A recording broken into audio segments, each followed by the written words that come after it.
Ito na pala yung dati kong ginawang manual incubator. Ngayon ay akin na itong kakalasin para gawin natin mas malaki para mapagkasya natin ang ating nabiling automatic egg turner tray na siyang natin gagamitin para maging automatic ang ating incubator. Pagkatapos natin itong magutay-gutay, magtatabas naman tayo ng ating gagamiting pyesa para sa ating palalaking incubator. Magtatabas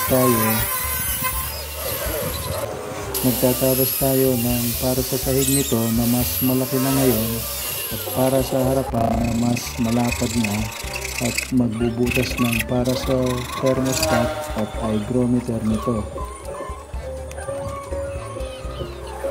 Ngayon ay oras na para assemble ang ating palalaking incubator. Una nating ikakabit ang tinabas natin pang likuran nito sa dalawang panggilid nito.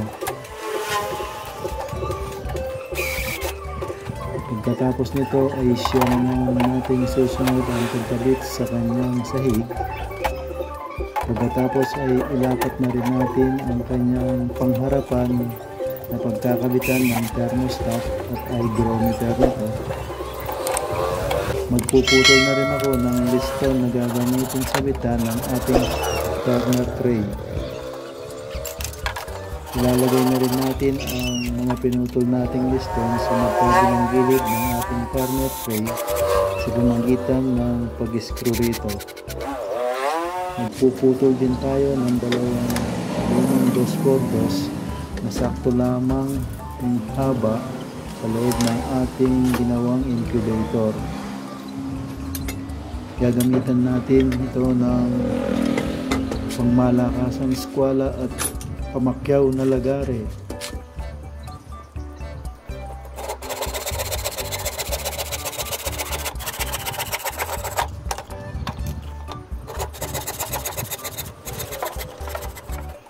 Ilalagay natin ang isang 2x2 sa bahaging likuran na naka-screw dito.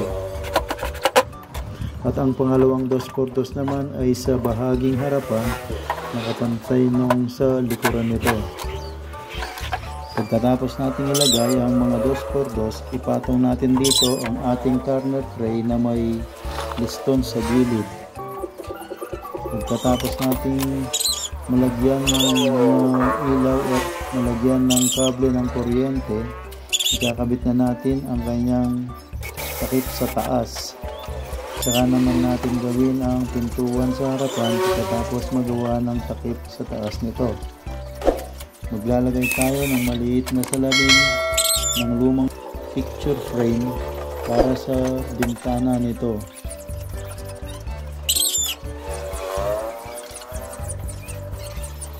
Nilagyan ko na rin ng 3 maliliit na bisagra ang kanyang pintuhan. Ayan na siya mga kamag-anak, na upgrade na natin yung ating manual na incubator. Nilakihan natin gawa nung hindi magkasya tong egg tray na pang automatic na nabili natin. Yan, ito yung mga nilagay natin pang sidings para pag inuugot natin. Yan na, yan, dito na yung ating cherry setter dito sa ating automatic na egg tray.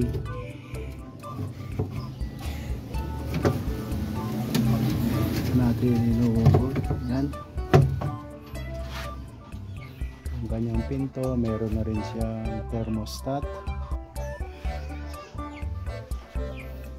Ito yung kanyang pinto. Maliit lang ang kanyang bintana mga kamag-anak, ang salamin. Testingin natin kung gagana. Ito yung ating plug natin. Yun, umilaw mga kamag-anak, gumana siya. Tingnan natin kung pati yung kanyang egg tray na automatic kung umiikot. Yan.